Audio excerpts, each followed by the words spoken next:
ndabashimiye Monsieur Président kumpa uruhushya rwo kuba de poser cette question.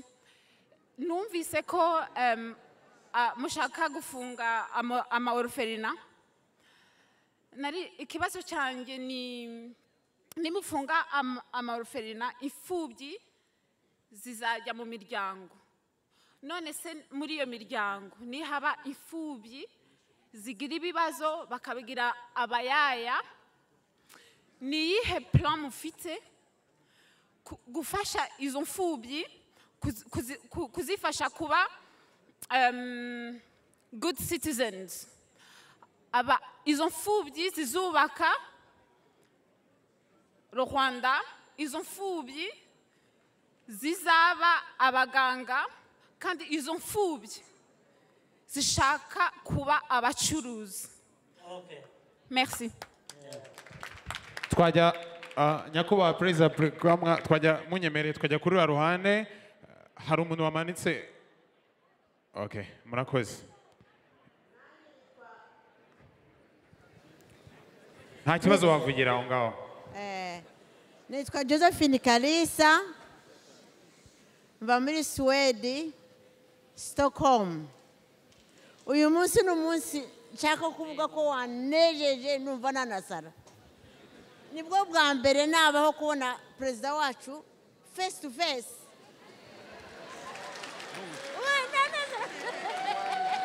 Oya, najyaga mubona kuri TV yonyine no mu bishushanyo, ariko none twishimye koko. Igize haruguru kugira ngo twumve neza bose.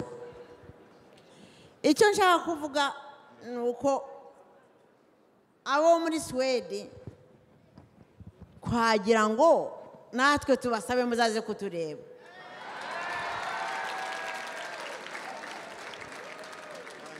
Nituri ibiganda, umuzi ko mu gutora kwashize twatoye Perezida wacu 200%.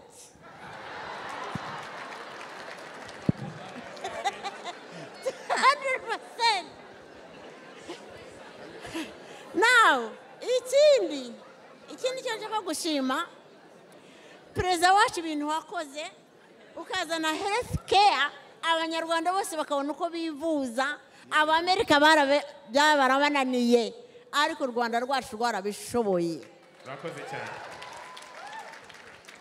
Now, mfite iyindi personal problem. Personal problem yanjye nuko mfite musaza wanjye uba ahantu hitwa Nyagatare, za Nyagatare, warenganijwe n'umuntu wamugongeye inka. Amaze kumugongera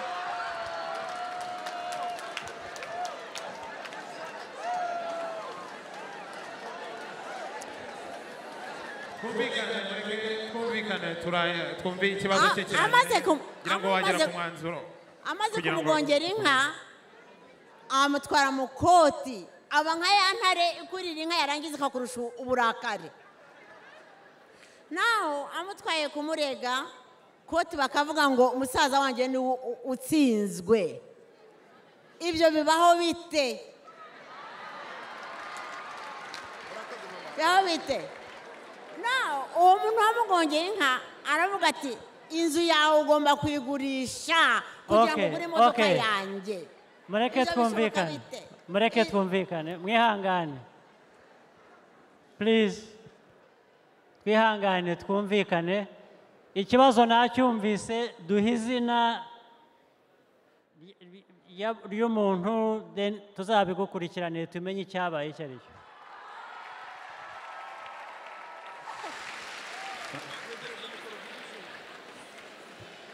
Nashobora se kuza kubyandika neza kugira ngo muze kubimenya neza, nkabyohereza.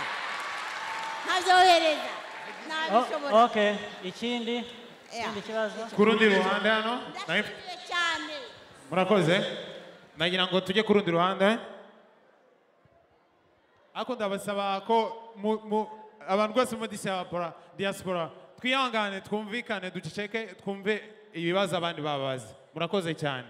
tugumane cya kinyamupfura dusanganwe duhorana twumve ibibazo abantu murakoze murakoze nyakubahwa perezida murakoze cyane kumpa ijambo nitwa Kanyandekwe Pascal nkaba nturuka mu Bubiligi ikibazo cyanjye kijyanye hari uwabajije kare ngo après 2017 ngenda baza iyi myaka ine isigaye ni izihe priorities mufite muri gahunda za leta hanyuma mfite ikindi gitekerezo icyo cya mbere ntabwo nyumvise ni iki mufite muri priority muri gahunda za leta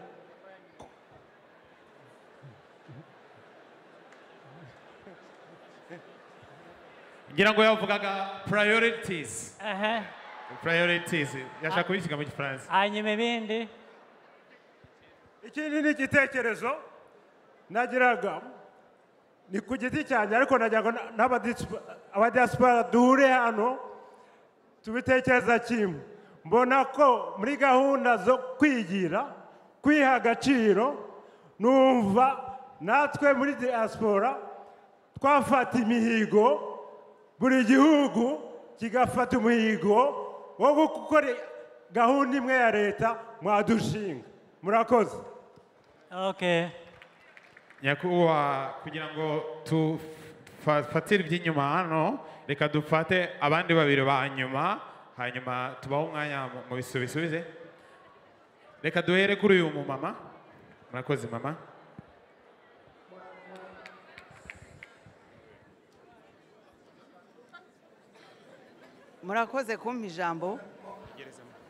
murakoze kumpa ijambo ndi muri diaspora ituruka mu Bubiligi nkaba nitwa Nkundabagenzi Laurence ngewe ndi umupfakazi ariko ahangaha nk'uko duteraniye hano nishimiye cyane kuko mwatuganirije ibyerekeye kwigira utihaye agaciro ngo akore ntacyo ageraho kandi umuntu akora porogaramu y'icyo afite mu mufuka we ntabwo rero dushobora guhora dutegereje ibiva mu mufuka wundi none rero nkatwe twateraniye hano uyu munsi hakaba ndi representante wa ICN ya Donald Trump un Américain iduha opportunité yo gushobora kugurisha cyangwa se kwamamaza ibikorwa bye ni umunyamerika twebwe tukagira akandi kantu k'inyungu kava mu bikoresho bye murazi ko muri communication ibungubu ibintu biri gutera imbere tugufashe iki none icyo mwafasha nifuzaga yuko twebwe hano muri Europe twarabitangiye igihe mu Rwanda tuzaba mu ba mbere bashobora kwamamaza icyo gikorwa nk'abanyafurika muri bihugu biri commonwealth nyakubahwa perezida wa repubulika reka twakire ikibazo kimwe nanone inyuma kuri uriya ruhande hanyuma mubisubirize rimwe bimaze kuba bitanu murakoze Je suis guinéen, un pays qui est voisin du Mali. J'ai écouté ici. Je peux t'aider à traduire. Nitwa Mamadou va muri Guinea, igihugu gituranye na Mali. J'ai écouté ici l'expérience du miracle rwandais, c'est très impressionnant. Numvise uko u Rwanda rwaciye mu bintu bimeze nk'akataraboneka kuri njye byanangaje. En 2 mots, je vous dis l'expérience du miracle guinéen. Mu magambo abiri ndashaka kubabwira nanone amayobera yabaye n'ubundi muri Guinea. Pendant 50 ans, on n'a eu que 2 présidents de République. mu myaka 50 twagize abaperezida babiri gusa ba repubulika. Le premier a fait 26 ans, le second 24 ans. uwa mbere yakoze imyaka 26, uwa kabiri amara 24. Est-ce que tu peux arriver à ce que tu veux dire juste? Rien n'a changé sur la situation du pays. muri icyo gihe cyose nta cyahindutse ku gihugu. La communauté internationale et les bailleurs de fonds ont demandé de mettre le pied avec pression sur l'accélérateur de la démocratie. abanyamahanga n'umuryango mpuzamahanga basabye ko hashyirwamo ingufu bagahapuresha igihugu kugira ngo demokarasi itere imbere. Ce qui fut fait ainsi en 3 ans, nous avons eu 3 présidents sans députés. ati ibyo byatumye mu myaka 3 tugira abaperezida 3 nta mudepite tugira. Par rapport à l'expérience du miracle guinéen, je pense que l'expérience du miracle rwandais est une bonne idée. ugereranyije n'uko byabaye muri Guinea, ntekereza ko ibyabaye mu Rwanda ari igitekerezo cyiza kandi cyo kureberaho.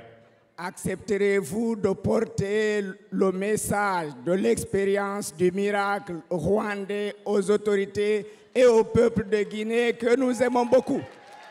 mwakwemera nyakubahwa gutwara ubutumwa bw'ibyabaye mu Rwanda ku baturage bo muri Guinea n'abayobozi bo muri Guinea kugira ngo babyigireho? Je vous remercie. murakoze cyane. ngira ngo byari ibibazo 5. nyakubahwa Perezida wa Repubulika, mwabanza mukagira icyo muvuga kuri ibyo 5, hanyuma tukagira nka 3 bya nyuma dufata tukarekeraho. murakoze. ikibazo cya mureke twumvikane. icya mbere cyari igitekerezo ngira ngo kijyanye n'uburezi, twagikemuye ngira ngo twahuje Ruth na PS wa education w'uburezi.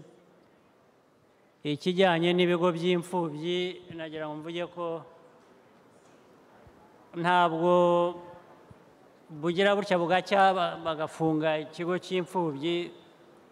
ikigo bafunga kiba cyakorewe uburyo, abo bana b'imfubyi baba bakorewe uburyo bashyirwa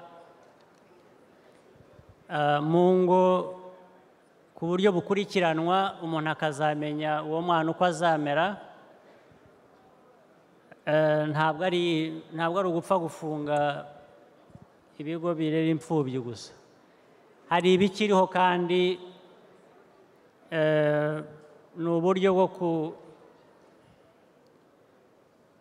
kugira ngo byombi bishobore kudufasha. hari ibigo by'imfubyi biriho bikereberera imfubyi, nazo zigakura zikavamo zigakomeza ku buryo zabaho ubundi buryo zitaba muri icyo kigo. hari noneho n'imfubyi ziba mu miryango, nabyo bigakurikiranwa kugira ngo abana bakure bagire ubuzima bwiza. byombi rero kubangikirana cyangwa se gufunga kimwe uganisha ahandi biba byizwe, byose biri mu buryo ndibwira ko nta kibazo. kuri Josephine wa Sweden cyangwa ngira ngo ngira ngo ibyo yavuze nabyo twabyumvise, turamushimira kandi ibitekerezo byiza. usibye ko gutsinda amatora 200% ubwo babyita mu cyongereza babyita ni rigging. so butaha muzatsinda 100% gusa nta kibazo. ibya musaza we ufite ikibazo namusezeranije ko ashatse abantu baturutse i Kigali bo muri nzego za leta twabikurikirana tukamenya ko atarenganye, icyo gihe yaba yarenganye akarenganurwa.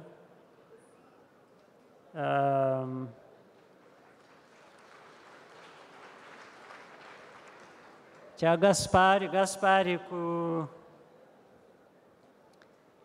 ibya priorities kugeza mu 2017 cyangwa nyuma yaho ibyo ngira ngo byavuzwe kare mu biganiro mugomba kuba mwagiranye n'abayobozi bari hano ntabwo nirwa mbisubiraho hanyuma igitekerezo cy'imihigo mu ntara zitandukanye abanyarwanda babamo hanze y'igihugu nabyo ndumva ibyo ngibyo ntawe mwagomba kubisabamo uruhushya mushatse kubikora mwabikora mubonye bitunganye kuri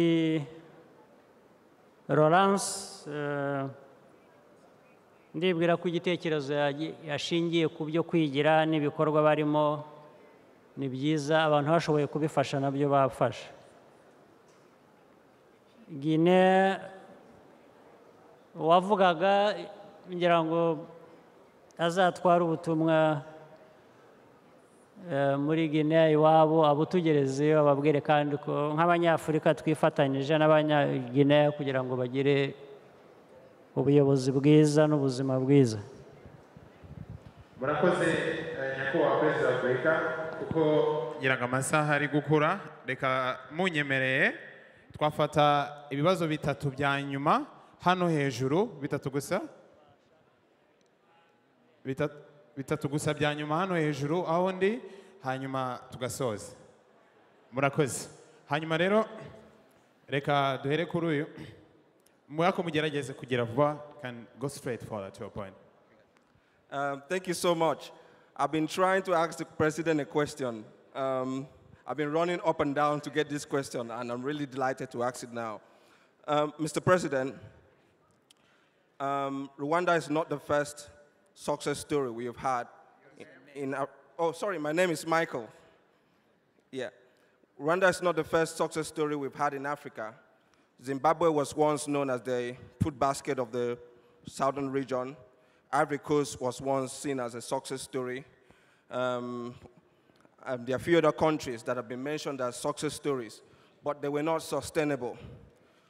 What have you done, or what are you going to do to ensure that Rwanda does not fall into the same category of countries that were the ones known as success stories, but they failed along the way?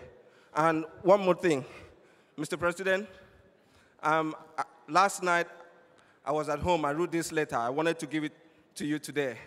And this is my opportunity, please. I don't know how it's going to get to you, but I want you to get it. So I'll hand it over to you. I have my staff here who will pick it from. Okay, I'll give it to him, and hopefully you get it. You give it to that person, actually. When he comes back, he will give it to us. The master of ceremony is there. Sorry. Thank you, Your Excellency. Hanyuma reka dufate ikindi kibazo cya kabiri hano. Murakoze cyane. Ye mazina nitwa Sentenga. Ikibazo nangwa gusaba mfite ni icy'ubutaka. Ibyangombwa turashima kuko iyo umuntu mwashyizeho diaspora desk muri foreign affairs. Iyo ugiyeyo baguha urwandiko bikakorohera. Aho rero dusanga ibibazo kuko iyo tuvuye ahangaha tuza dufite nk'ibyumweru 2 nangwa 3 bya holiday. Aho ikibazo kiri rero ni land office. Land office na Gasabo. Land office ntabwo dufite diaspora desk. Ugirayo rero uzagaruka ejo bundi ibyangombwa ukaba utabibonye. Okay. Nta kibazo ntabwo ari ikibazo cya diaspora desk, ni ikibazo cyo gukemura ibibazo biba byaje aho byaba bituruka hariho hose. Murakoze cyane. Ikindi nabazaga ubwo ni imikorere mibi gusa ariko byatungana, ntabwo ikibazo kizakemuka kubera ko umuntu avuye muri diaspora, gikemuka kubera ko gifite abagikemura kandi kiba gihari. Ikindi cya nyuma ni ukugushimira urubyiruko rwacu kuba mwarabakizeho ingando. Ingando ifashije abana cyane, ye nanone icyo twasaba no kugira ngo bajye tumenyesha hakiri kare. Nibyo tuzakomeza kandi bazabamenyesha hakiri kare. Murakoze nyakubahwa Perezida wa Afurika, reka twakire ikibazo cya nyuma. Hari umuntu Yeah, that's the one that I'm going to. Huh? Well, no, there's actually two that has been putting the hands. Okay, go ahead. Yeah, this one, and then we finish. Thank you. Yep, Mr. President, there's a gulf between you and the gallery. We need you up here because we've been sort of ignored a bit, but here we are. It's lovely to get an opportunity to say something. You were saying something in your speech about 1 million people being taken out of poverty. What's your name? My name is Hugh, and I live in London. I've had a job in London for the last 36 years, and I feel I've never emerged from poverty. And my question is to do with that, that emerging from poverty is... okay, please. You said you took a... Say again, yes. Yes, emerging, 1 million people emerging from poverty in 2000s. And I wondered what the criteria is for making that assessment. What is the criterion for getting someone out of extreme poverty that you quoted in your speech? Because I've never come out of poverty myself. That's my feeling. Because there was no way of measuring it, or what? Sorry? You didn't get out of poverty because there was no way of measuring it, or what? No. Well, I feel very poor all the time. Thank you. So, if you felt you are not poor, then you would have gone out of poverty. Murakoze cyane nyakubahwa Perezida wa Afurika. Reka rero twakirire ikibazo cya nyuma nimba mubinyemereye turangize kuri runo ruhande yakomeje kumanika ukuboko. Murakoze.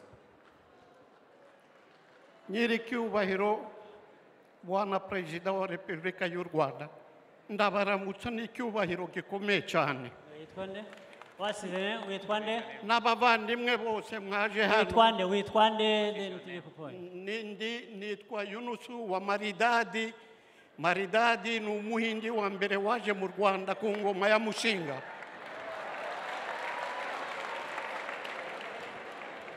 Warakoranye.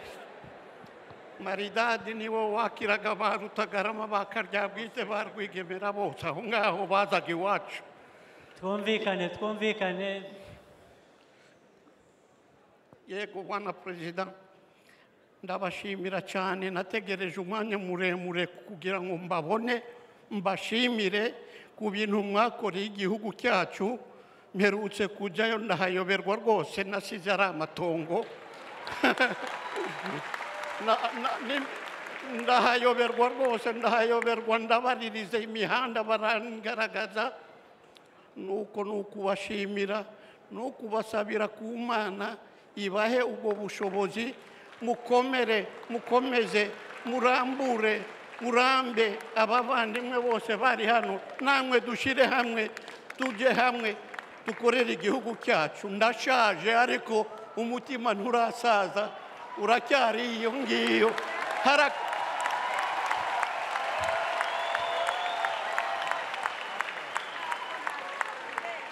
Harakabaho u Rwanda, harakabaho Bwana Perezida wa Repubulika y'u Rwanda Kagame, mutware wacu adutwara, komere mumusabira. Thank you. Imana. Thank you. Okay, reka tunyure muri ibi ngibi. Hari uwabajije yabivuze mu Cyongereza, avuga ko u Rwanda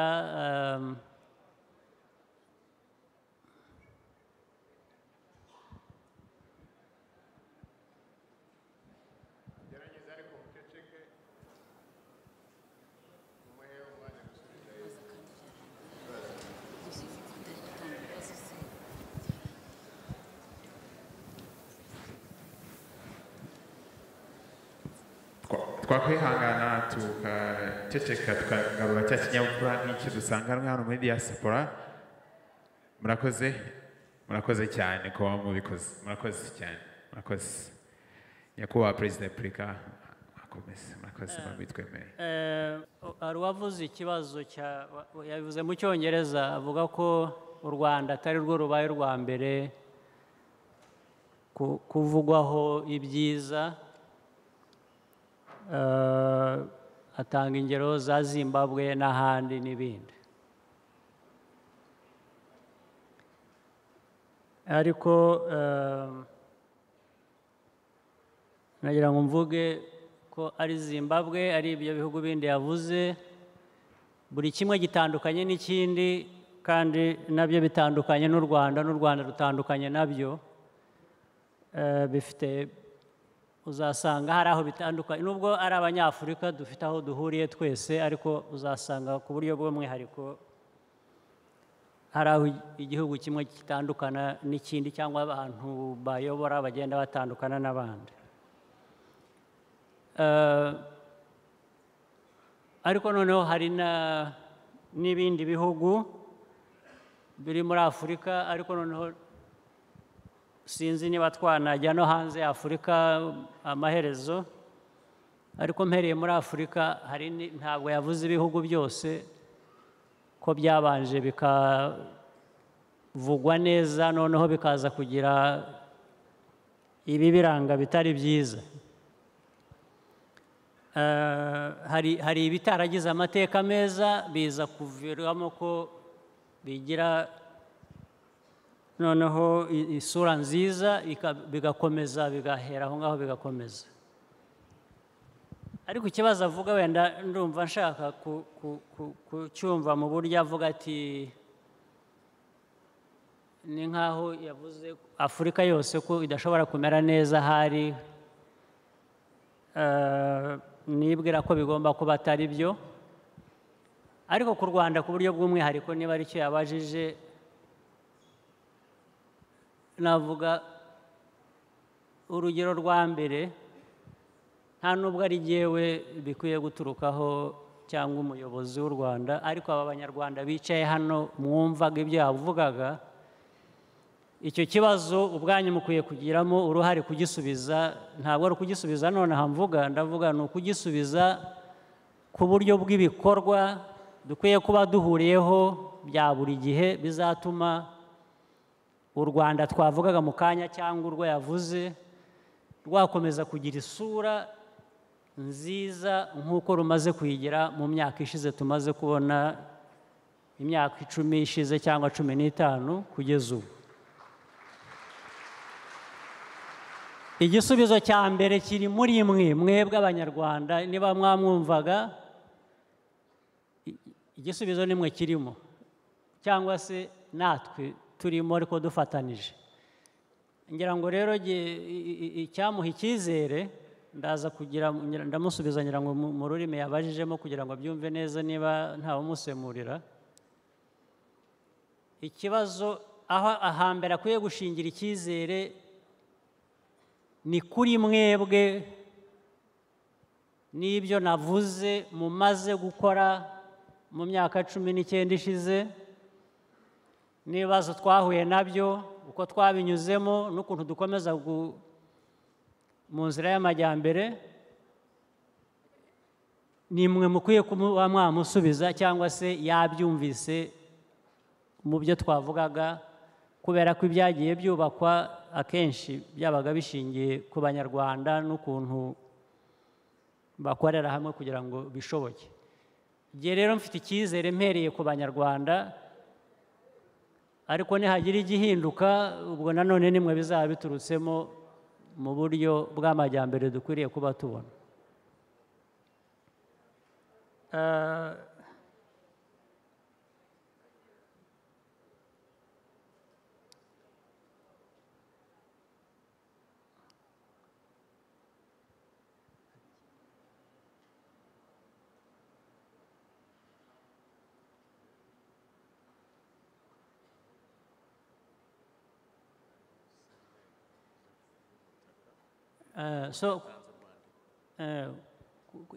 Rero nagira ngo amenye ko u Rwanda ruriho ubu ngubu twumva bizakomeza,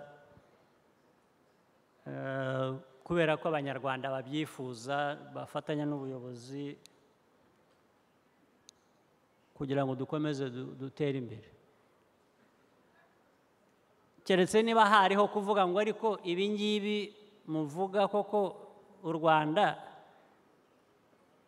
muvuga ubu nirwo cyangwa murabeshya. Icyo nashaka kuvuga ni uko atari ukubeshya, nirwo Rwanda tuzi. Iby'uko bizakomeza rero ubwo nyine niyo mpamvu mvuga ko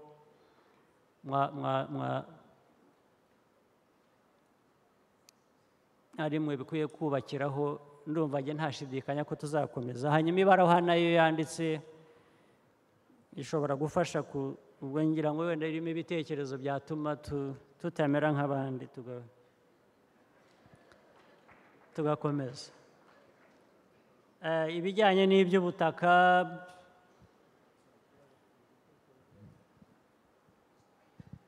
ibijyanye n'ubutaka ntabwo ikibazo icyo nacyumvise ubanza nagifata nk'igitekerezo kirimo igisubizo abantu baheraho. Hanyuma ibya Hugh, actually you asked the question and then you answered it, because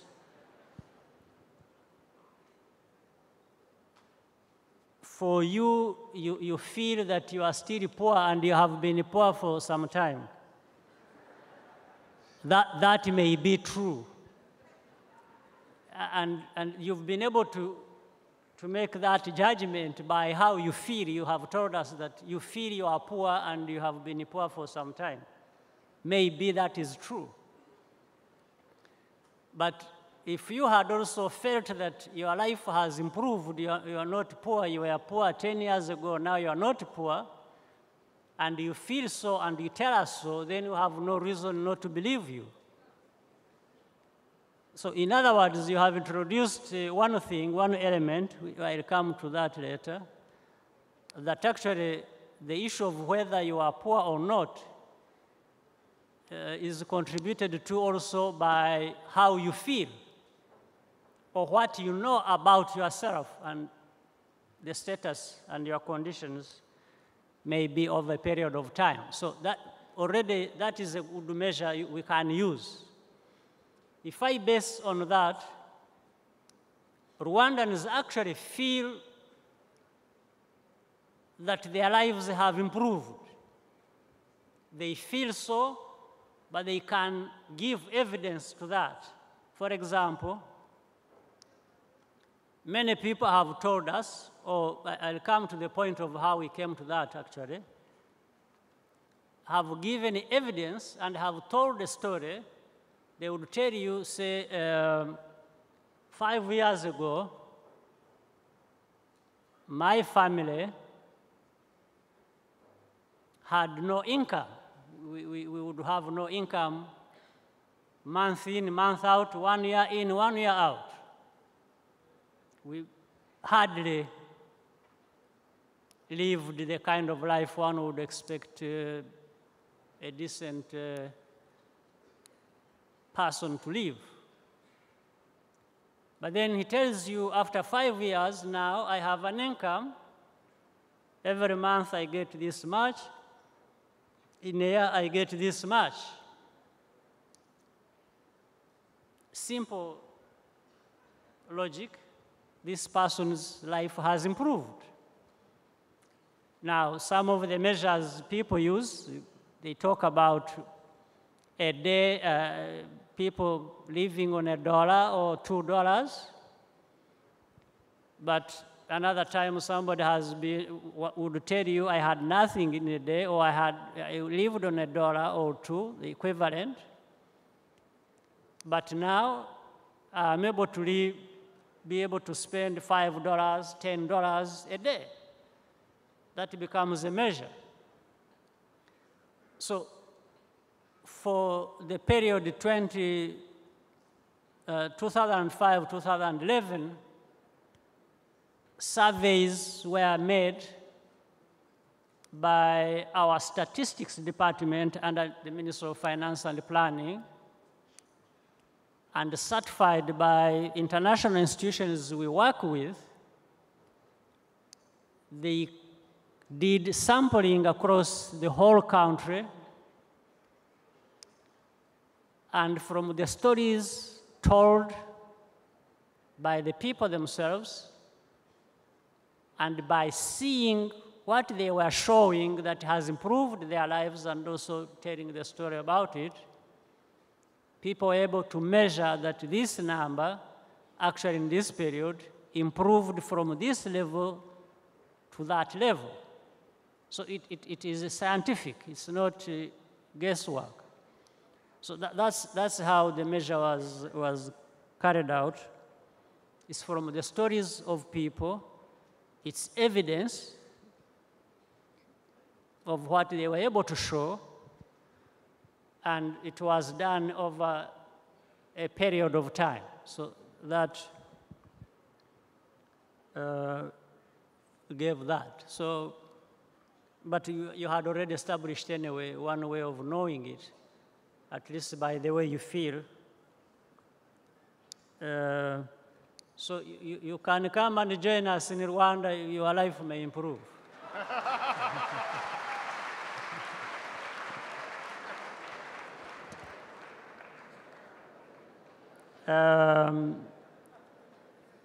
Ikindi ni maridadi, mzee ndamushimira ibyo yavuze kandi bishingiye ku kuri.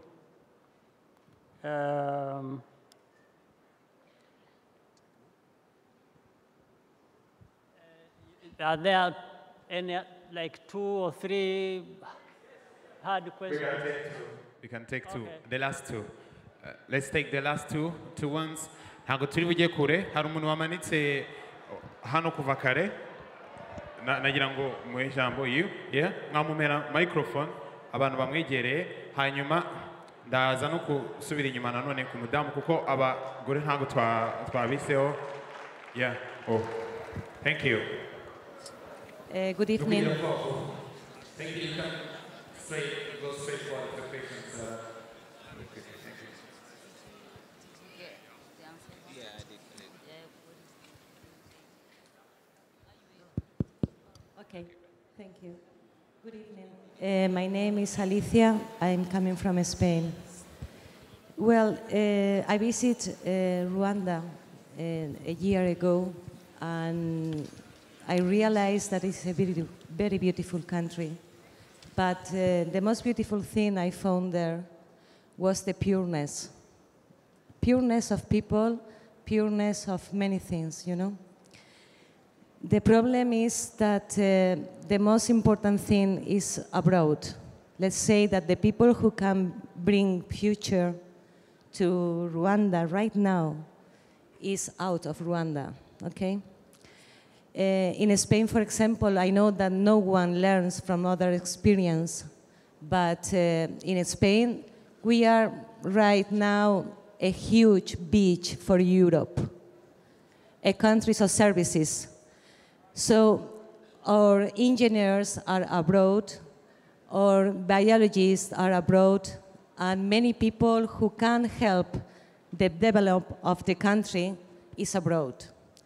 So I think that services are fine for develop of the country because it's necessary as well, but technology, investment, and the investigation for not to be a slavery for other technology, because this is another, the same. I mean, I don't care if I am a slave because others give me money, but if I am a slave because others give me the technology that for sure I'm going to need. So it's not a question, maybe. I will make a comment to that. First of all, I appreciate the concern you have and the analysis you are putting forward. But let me say it like this. Many Rwandans that probably you found in Rwanda at the time you visited, many of them actually had come from outside and had been living outside, and they are part and parcel of the labor market in Rwanda. Second, we have had young people going abroad to study, acquire knowledge and skills, the majority of them come back to the country. So in Rwanda, that is happening, and we are happy about it. But for those who stay there because they have what to do that earns them well, and they feel they have good reason to stay outside, we still welcome that. And we have also found that such a people still connect with the country.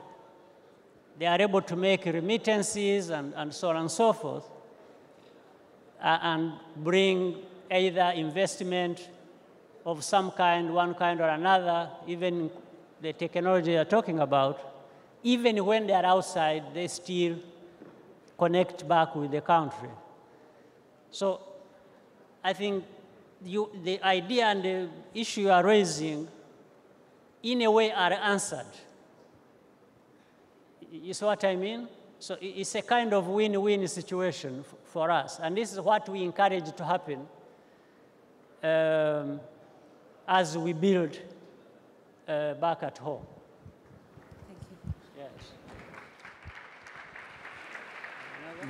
Murakoze nyakubahwa Perezida wa Repubulika. Reka dufate icyanyuma hanyuma dusoze dushimira nyakubahwa Perezida wa Repubulika. Murakoze. Murakoze, nitwa Chantal. Igeza mikoro hejuru.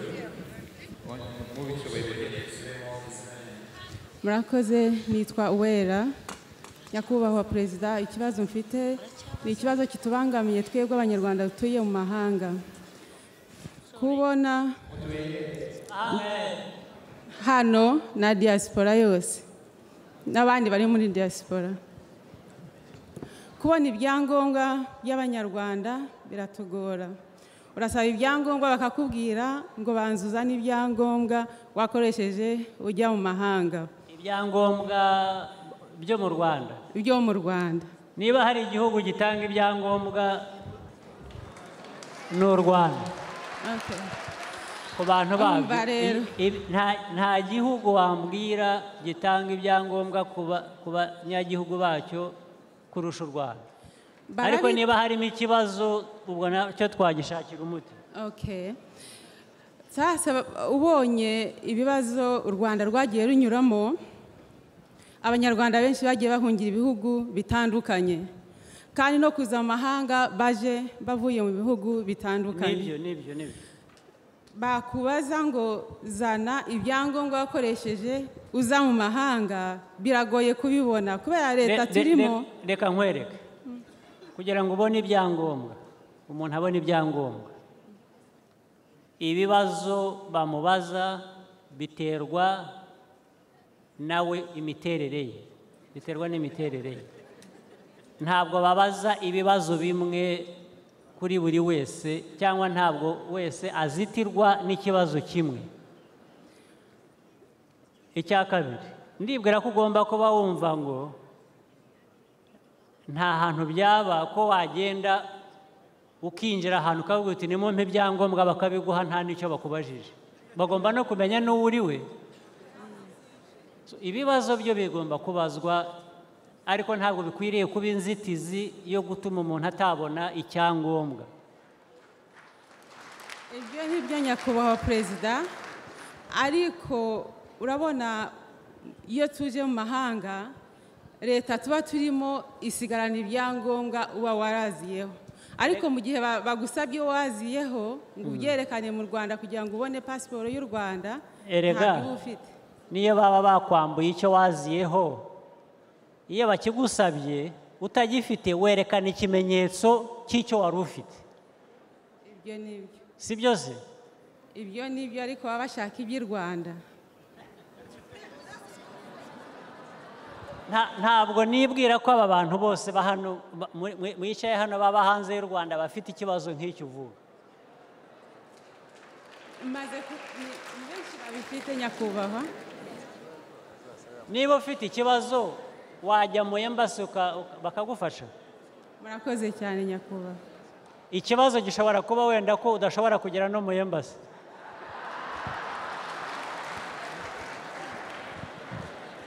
Ngira ngo twasoreza aha ngaha, ariko niba Buretse gato hari umuntu hariya sinzi niki gira vuba.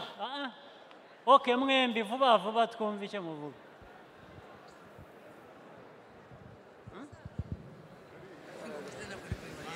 Good evening, Mr. President. My name is Rebecca Drahota.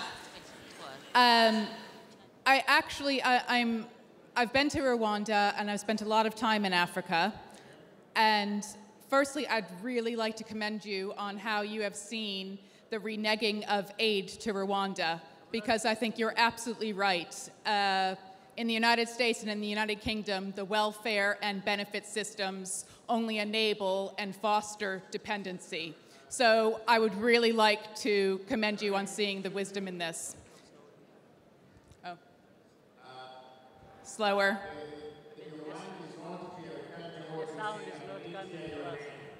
My name is Rebecca. Close to my mouth. There we go. So I'll just repeat that then. Firstly, I'd like to commend you on how you have broached this issue of having aid reneged by the United States and other countries. I think that the welfare and benefit systems of the United States and the United Kingdom enable and foster dependency. So it is extraordinary and a huge commendation to you for seeing how it's actually a benefit in disguise, and you are going to rise above this.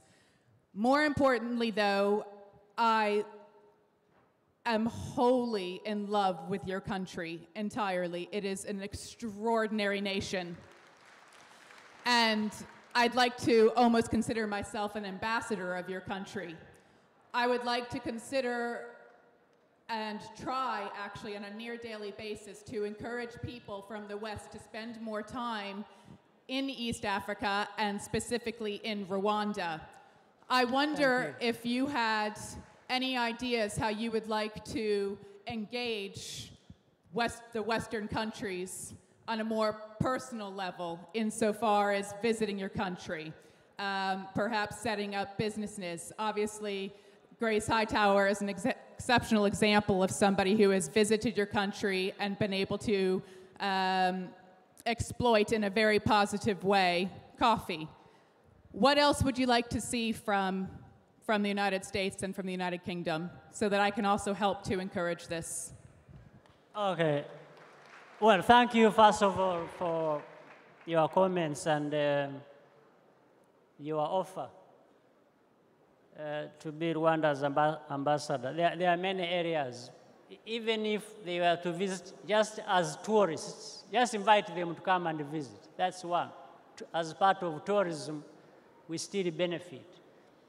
The other is direct investment in different areas, in agriculture, in energy sector, in real estate, construction, mining, all these areas with huge potential for investment in Rwanda.